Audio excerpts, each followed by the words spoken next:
ब्रेकनंतर पुन्हा एकदा स्वागत आणि आता बातमी नागपुरातून येते. नागपुरात एका महिला शिक्षिकेने बनावट कागदपत्रांच्या आधारे अनुदानित शाळेमधील नोकरी लाटण्याचा आरोप करण्यात आलेला आहे. संबंधित शिक्षिका आणि तिला मदत करणाऱ्या प्राचार्यांविरोधात गुन्हा दाखल करण्यात आलाय.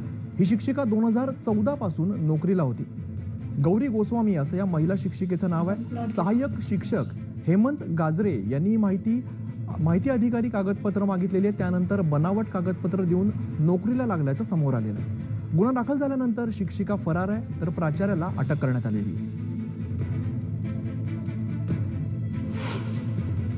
फ्रॉड डॉक्युमेंटच्या आधारे एका महिला शिक्षिकेने तिथे नोकरी प्राप्त केलेली होती.